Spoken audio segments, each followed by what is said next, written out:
Ang aya niya, ako sa phone daw. Libre siya na. Isa lang kukunin mo. 97 yata. Pecorino.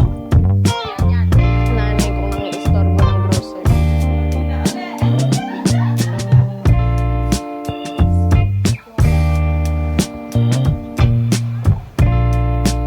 Pag yan talaga.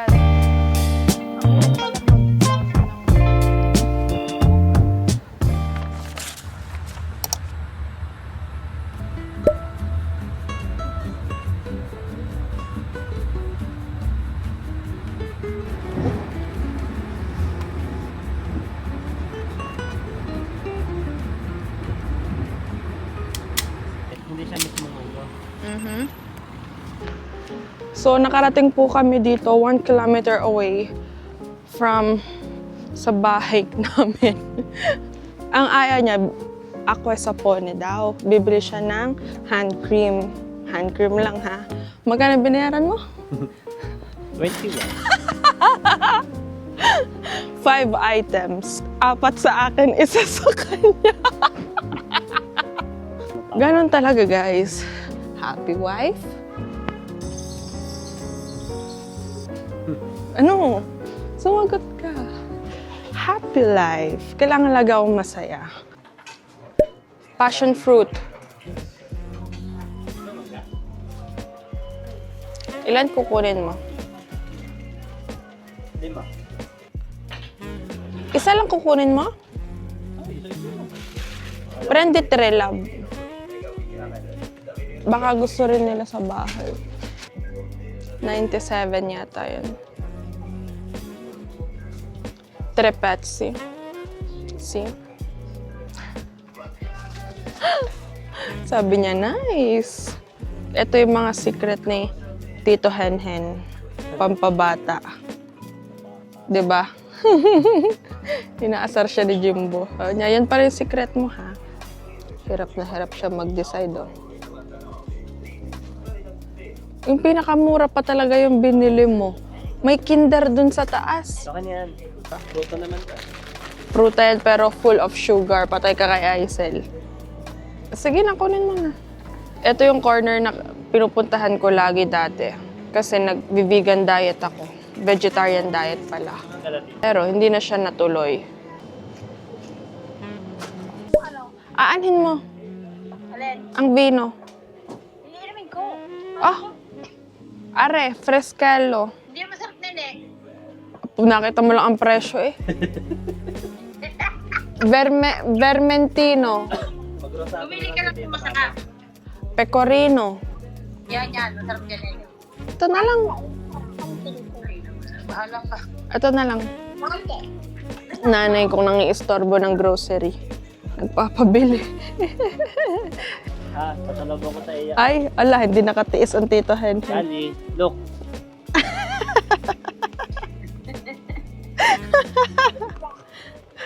Thanks. Asa si Colette? Talagang kahit anong layo, mga nakakarating ang aking kilometro. Hi! How are you?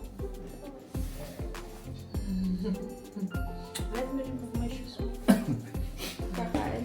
Ay, doktor. O, dahil kumain na kayo. Eh, oo nga. Ano kayo binili niya?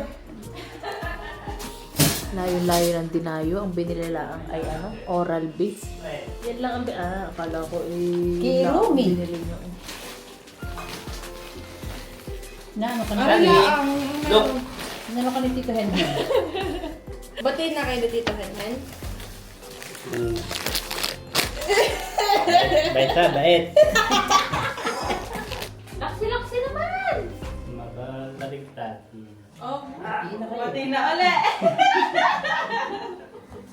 Bait yan. Alam mo umaga ganyan na, bago pumasok. Kahapon kayo? Kahapon pa lang. Nagkita ng mangga, gusto. Baka naglilihin na tita rin. Ano kaya? Ganun. Tita. Matinding. Iinom muna nga ba na maglilihi?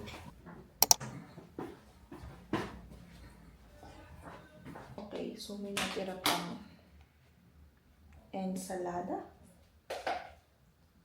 na ginawa ni Mama kahapon. Ensaladang talong. Let's eat. It's 12 p.m. and then our work is 2 p.m. So, I'll just eat and prepare and then go. See you later.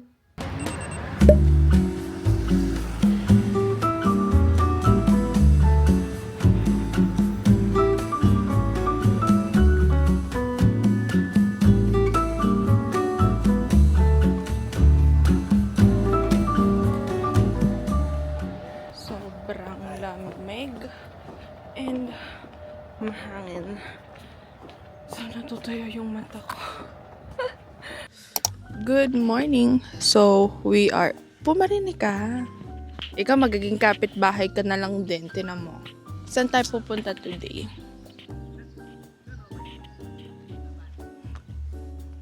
Alam niyo, sakit niya yan, guys. Alam mo yung tatanungin ko siya. Tapos titignan niya lang ako. Tapos hindi siya sasagot. Yung pala sinasagot niya ako sa utak niya. Nakakabwisit, diba? Medyo maaga kami kasi yung train namin is 10:50. We're going to kay tita. Magbi-visit. And then, siguro, mga anong oras tayo uwi, love? Hindi ko na kayo makita, diba?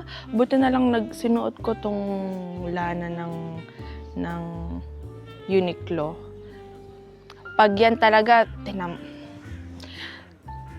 alam nyo guys, talaga minsan, ayoko naman talagang uminit yung ulo ko. Pero tinitrigger kasi talaga ako ni Henry. Alam mo yung, nakakabwisit talaga yung mga ginagawa niya. Tumigil na siya, tinan mo. Ginagalaw niya kanina yung camera. Mabait naman kasi talaga ako. Kaso itong isang to talaga, ititrigger ako. E di mag-aaway kami. Mangyayari niyan, pag inattitudean ko siya, ayan, walang camera. Lord, ito na ba yon for life? Ito na yon. Sabi nga naman nila, you can't have it all. Nawala na yung chinichika ko. Ayun nga. Alam mo, parang nagchichismis ako kasi kaharap ko lang yung mga sisters. So, ayun nga. Pupunta kami doon. Minsan, alam niyo yung ugali nito, o patatawanin ako ng tawang-tawang-tawa talaga, o iiyamutin ako ng iyamot talaga. Tapos siya, gaganyan-ganyan lang siya. Oh. Ganyan lang siya. Pag naiinis ako, ganyan lang yan. Paikot-ikot. Oh, tinan niya, ha? Nagmumuni-muni lang siya. Ganyan, parang walang pake, hindi kanya kakausapin. Ay, Lord. Eto na ba yun? Ay, Lord. Eto na ba yun?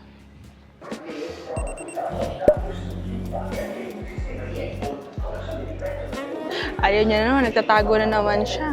Tinatry ko ding mag-mini vlog, so... Nasa mood ako mag-vlog ngayon, kaya karirinig natin. Diba? Ano yun, pag nagpakasal daw kami, KKB. May natin silang lahat pero may baby. Hindi ko kaya, guys. So, nandito na kami sa Mancini. But, kailangan namin maghanap ng Milo. Because this boy, nakalimutan niya yung Milo sa bahay. Yung binili namin last time. Ito yata yung Mancini. Something na nakikita ko sa Facebook. Ito ngayon. Dito rin nabili si tita. Ito yun. Cuela Verde. Si. Mas mahal siya dito, guys. 8 euro. Sa Cisterna, 6.50. Ayan, kasi yung ano mo. Pinalimutan mo. Sarili. No. Hala. Bravo!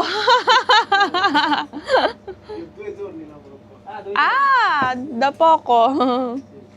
Time check. It is 12:24 and this is our last ride. Fourth ride for this trip. Madali lang naman. Hindi naman siya complicated. Tsaka hindi yung naghihintay ng matagal sa sa mga bus stop, sa metro. So, ayun, may dinaanan lang kami. Bumili kami ng Milo. And then, pagbalik namin dito sa bus stop, dumating na agad yung bus. And, aalis siya in 3 minutes, sabi. Ang hirap pala mag-vlog ng, like, mini-vlog and then vlog. Guess when. Pero so far, madami na akong clips.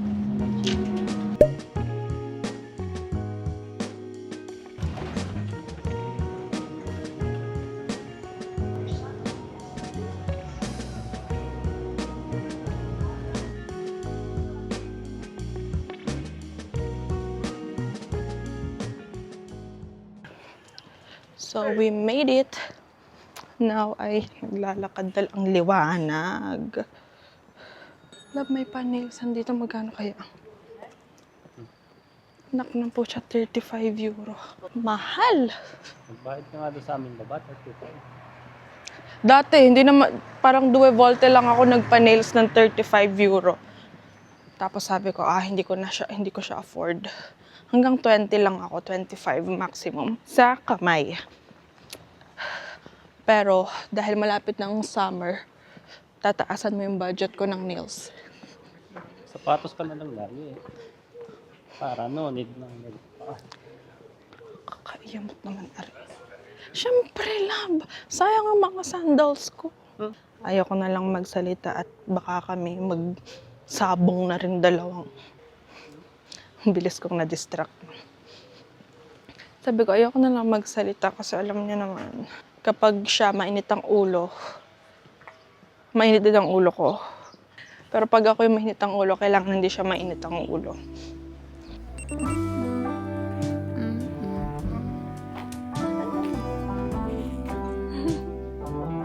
Sino ba tinitingnan mo?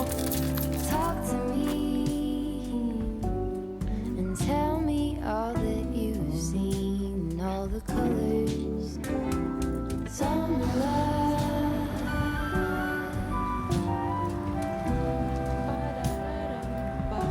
Cupra.